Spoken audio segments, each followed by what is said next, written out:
Our 6-month-long investigation found eye-opening reasons why streets are so bad. 5 on Your Side investigator Jonathan Walsh talks with a national expert about Cleveland's roads and exposes glaring problems with the city's street system. When it comes to repairing streets, on the one hand, you have evaluating the roads. On the other, you have repaving and maintenance. Many viewers tell me the right hand doesn't know what the left hand is doing, and the whole fundamental strategy is a mess. First thing I noticed was my wheel alignment. Demetrius Smith told me he's had damage to his car after driving on his East Side street. It's really a nice, fair roller coaster ride, nothing really smooth sailing. Same thing goes on Western Avenue on the west side of Cleveland. It's like driving a car on a train track.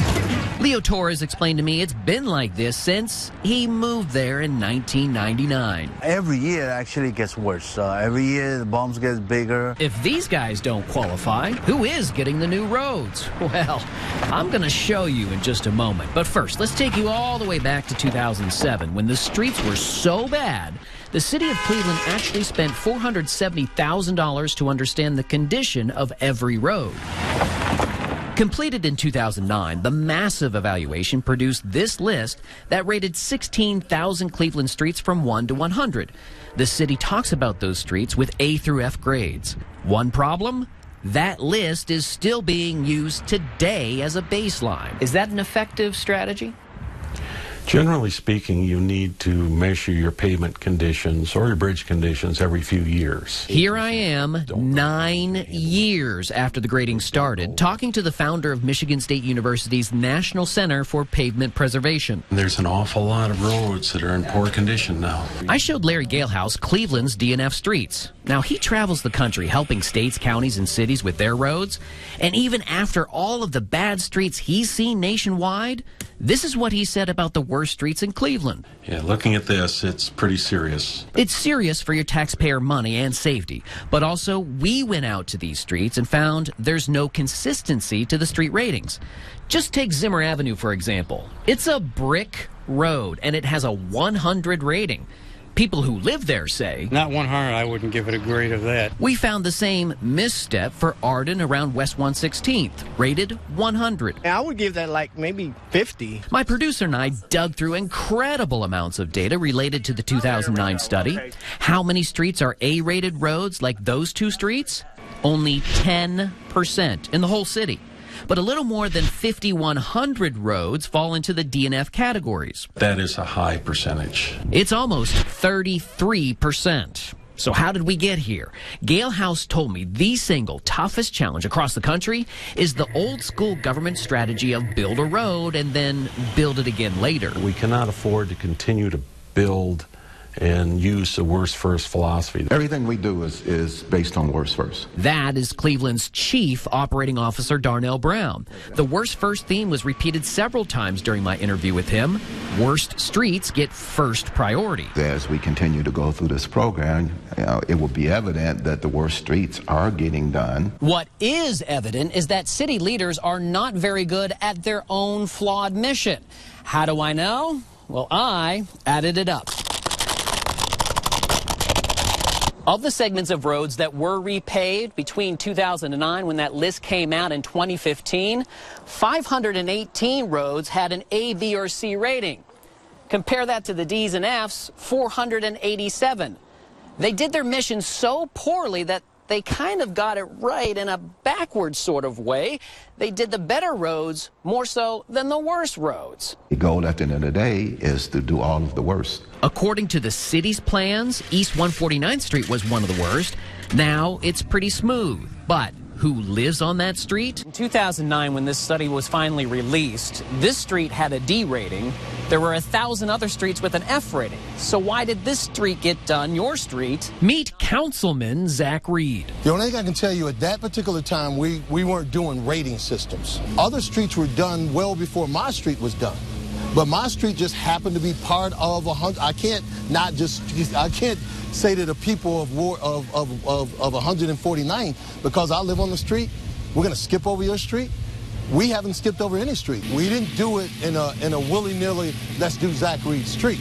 We did it in a systematic way. Okay, so by now you may be wondering, what is that system? How does a street get paved in Cleveland?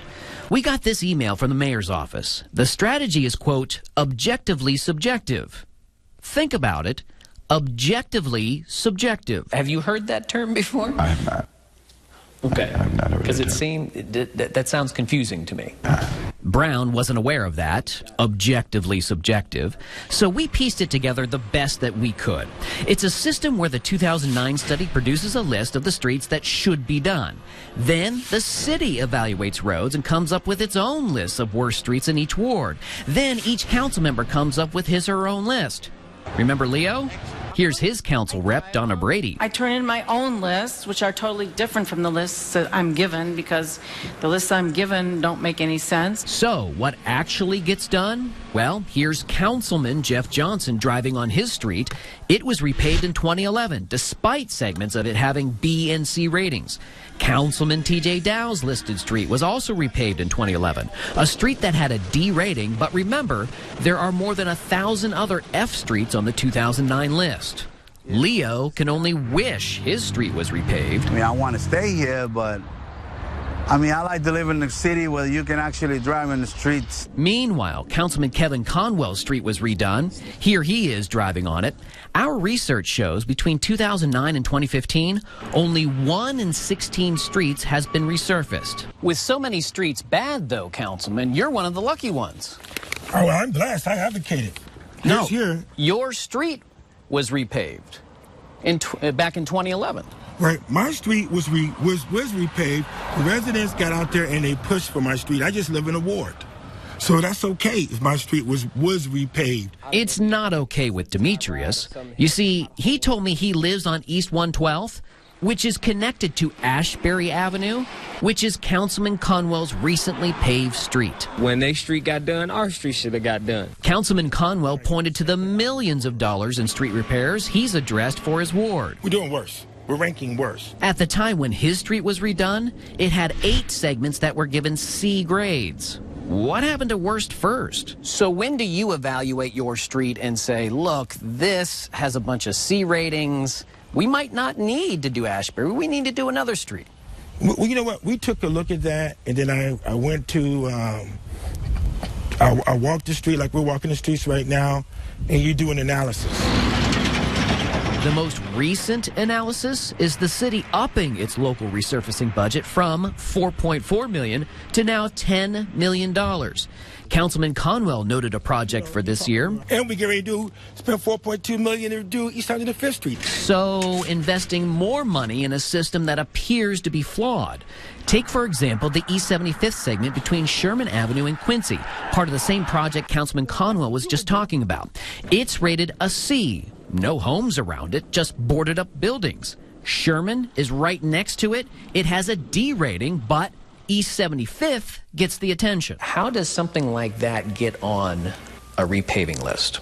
Again, it's based on pavement condition rating. And again, it's rated a C.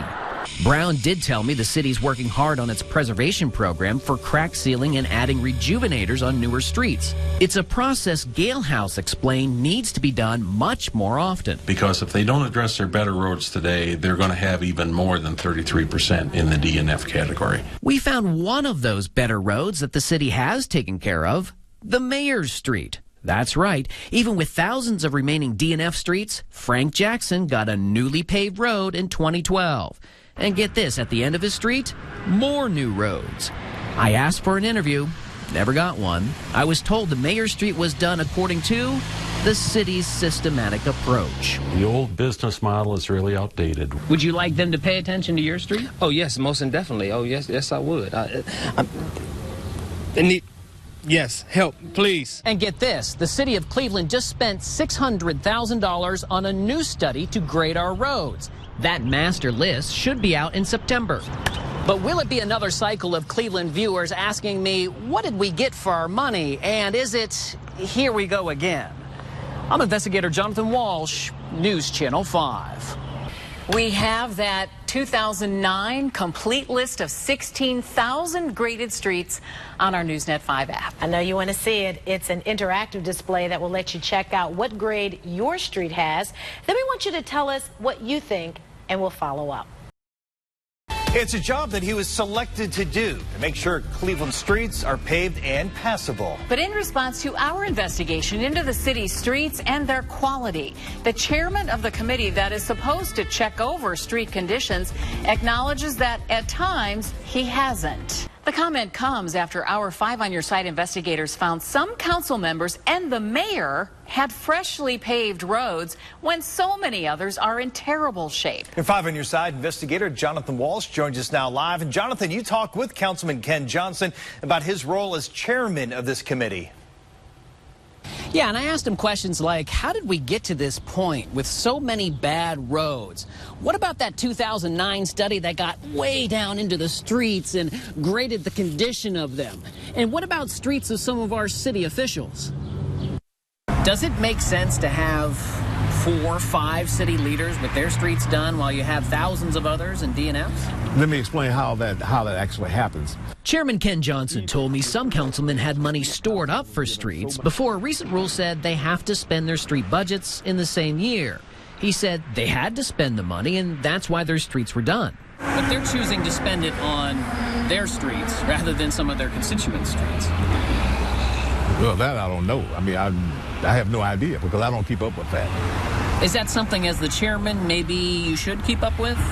I don't think so because they're elected just like I am. And if they think that their street is worse than any other, who am I to judge that? Again, he's the chairman. He also told me there's a new system to understand utility needs prior to paving. He said they haven't had that before. You do a street, but then they have to come back and redo it a year later, 2 years later? Yes, and that has happened to me several times. So, for as long as the city has been paving streets and had indoor plumbing, plans for utility work ahead of time weren't known? We didn't have that before? No. Johnson told me with the new street pavement condition study that comes out next month, he will sit down, go over it, and go out into the streets to inspect the accuracy. That sitting down and looking at the list and going around and checking it, that never happened with the original 2009 study? No, that never happened. I also asked him that we've been paving roads in the city of Cleveland for decades, and here we are in 2016 with these kinds of issues. His answer, yep. Cleveland residents taking matters into their own hands after they say complaints to the city have gone unacknowledged. We're bringing you team coverage of both stories, starting tonight with 5 on Your Side investigator Jonathan Walsh. Jonathan, you uncovered the city of Cleveland is using an outdated survey for its paving system. Some folks say they are just tired of it. Yeah, and when people go years, if not decades, without having their streets repaved, they get well beyond frustrated. And when you talk to city leaders who are inside that street system, they say not only do the roads need to be redone, but the system itself needs repaired. It was just peeling out. It was just coming out by chunks. Terrell Bibbs has lived on Evangeline Road for a while. Fighting our own street every day for 20 years. It was time. Went out there, poured it in there. We found some makeshift markers so wouldn't nobody run over it. This was a big pothole, not filled by city workers, but by Terrell and a neighbor who had leftover concrete lying around. I mean, you have to laugh to keep from being upset about it. City council members told me they're upset about street repaving, a city service that, by the way, they're directly a part of. What is the current state of our street repair system? Well, I think it's still broken. Well, the streets are they're in very, very bad shape. The system isn't working. Mike Palenzik is Terrell's city council rep. Stevie Wonder could see the streets that are in bad condition in this city. Okay, that's how bad they are. And we've got to figure out how to come up with a game plan. The newest game plan in the past 2 years has been to give city wards different amounts of money based on a worst first philosophy. Worst streets get most attention, a strategy already discredited by a national pavement expert we interviewed in our initial investigation. We cannot afford to continue to build and use the worst first philosophy. In 2015, Ward 12 had 19 streets repaved, while 5 other wards in Cleveland had a combined 15 streets redone. Is it frustrating for you? Oh, yeah. Councilman Ken Johnson is the chairman of the council committee that oversees street repaving. He's in charge of that council group's input. Is that a fair system for people who are living in the ward that only gets 3 streets? I don't think so. At this point, with so many city leaders questioning the system, Terrell is asking who's doing what, especially after the city sent not a paver, but a street cleaner last week to sweep up his terrible road. The street cleaners fighting holes just as we are. Is it ironic that that's the case? That's tough to swallow. One of them came from East 139th Street. Just take a look. Just a terrible street, terrible conditions. Now, the couple I talked to today has been living on this street for the past 50 years. We try to keep it up. You see the flowers and so forth. Booker and Murtis Brown moved into the neighborhood in 1966. They never stopped trying to have a great home. I figured that if I'm going to live here, I want to have something nice for my family and for help the neighborhood. But just feet from their home is this, a bumpy, patchy East 139th Street. They live in Councilman Ken Johnson's ward, the chairman of the committee that oversees street repaving. Booker told me he spoke to Johnson last year. Called and talked with him. He says, well, we'll get you next year. Well, next year here is still nothing. Johnson admitted to us the system needs a combination of fixes to make roads better. And after decades of doing roads, he promises this year we will sit down and map out a plan with the engineers that actually do the critiquing of the streets. If you want to critique your own streets, go to our Newsnet 5 app and use the interactive displays and feedback form to let us know what you think. Booker's son, Gary, did that. And in the past 50 years, Booker told me his street has been paved once. Not much return on the many taxes he's paid. They never stop and say, hey, you don't have to pay now because you've had a hard time. They don't do anything like that. Back out here live, I have asked repeatedly for an on-camera interview, a reaction to our investigation from the mayor's office. We have not been granted that interview.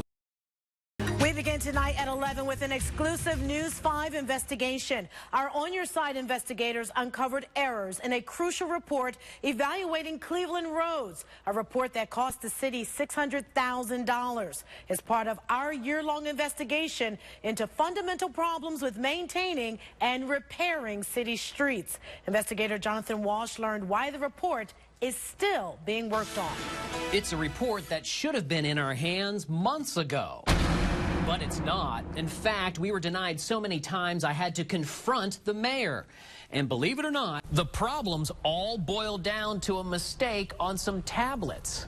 Mayor Jackson, hi. Jonathan Walsh from News 5. I asked directly. We're wanting to know why you're not releasing the road survey done by Baker International. If you're entitled to it, you should have it. Well, why aren't we getting it then? Is this something you know about? No, I don't know anything about why you're not getting it. The mayor promised to get me answers. So finally, the very next day, I got them. I would never accept that product. First of all, it just has no value. Cleveland's Chief Operating Officer Darnell Brown told me the engineering firm Michael Baker International initially did not use the correct program for rating roads. Was this discussed prior to them going out and doing this study? Well, they're subject matter experts. So my expectation would be, because you're the subject matter expert, you should know which model you should use. An assumption that didn't work out. We have asked Baker International for interviews several times. No response. Matt Sprons is Mayor Jackson's Director of Capital Projects. So when they did their first assessment, they weren't picking up those last 4 or 5 distresses in the pavement model because they were using the wrong app. They downloaded the wrong app onto their iPads. So now the project is months behind. It's a tool that the city has said is critical for planning projects and coordinating funds through regional, state, and federal levels. Do we as taxpayers get our money back because of the delay? At this point in time, I don't know that the city's been harmed. At this point, we're harmed if we get to a point where we don't have a product. However, I found an additional error. This email confirms that a prior Baker International report labeled as final was not accurate either, that the city still had to accept the work being done. My last conversation with them was, you need to get a lot of urgency about getting this product completed. Chief Brown told me that study is about 75% complete, and the new deadline for its release is the end of January. We'll stay on top of it and see if that happens. I'm On Your Side investigator Jonathan Walsh. Tonight, we've learned about intense debate and accusations of playing politics with your roads. Investigator Jonathan Walsh asked the tough questions during this follow-up to our exclusive report, Broken Roads, Broken System. Our investigation has shown many problems with the way streets have been repaved in Cleveland for years now. Tonight, though, the mayor's office says it now has the right formula, but that doesn't sit well with some on council. You've run into these types of issues. Yeah. Cleveland City Councilman Jeff Johnson is sharing his views about transparency in the mayor's office. They circle the wagons. They're very sensitive about criticism.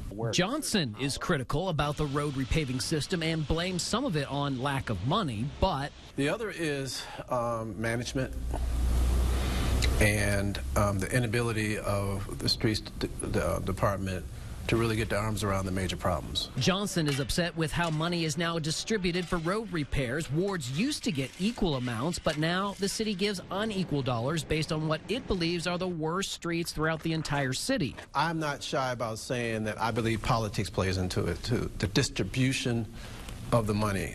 Oh, of course not. Cleveland Mayor Frank Jackson turned the table on those crying foul. The ones who are having a problem are the ones who can't pick the streets they want and would rather do a political favor than to pick the worst street first. Politics or not, we found so many issues with street repairs in Cleveland, like many B and C graded streets getting done right after the last road evaluation, and then some Ds and Fs were done much later. The city's chief operating officer, Darnell Brown, told me the administration took over the picking of streets in 2014, and after decades of street repair questions, the city now has it right. And then all of a sudden in 2014, we've found the model? No, well, again, I can't, I can't speak to the politics of the situation. I'm just telling you what, I'm being honest with you. I'm telling you what the system was prior to 2014. There was a big problem with a 2009 road conditions report that was supposed to grade all streets in Cleveland. We found that 72 streets that got paved since 2009 were never even graded in that 2009 study. Again, I can't argue that point with you. And we, as taxpayers, shelled out $400,000 for that incomplete report. Chief Brown told me there have been tens of millions more dollars spent in the past few years on Cleveland roads. With the new conditions report that's late but due in January, plus the new model for street repair, some on council are ready for improvements. We know the issues we faced around potholes. It has been a horrible few years, but we're optimistic about coming into 2017. But Johnson is skeptical and still thinks the city is playing favorites with some on council. How else can you say that over $1 million goes to one ward, but around $300,000 goes to another ward? I would say, first of all, we don't have that kind of time. I got a million things on my plate to do. Spending time trying to figure out how not to do something, really, that makes no sense. I'm On Your Side investigator Jonathan Walsh. We are very interested in hearing from you about your streets in Cleveland. So check out our investigation, Broken Roads, Broken System. That's on our website and also on our app. Plus our interactive map on street grades. Give us your thoughts on your News 5 feedback form. We want to hear from you.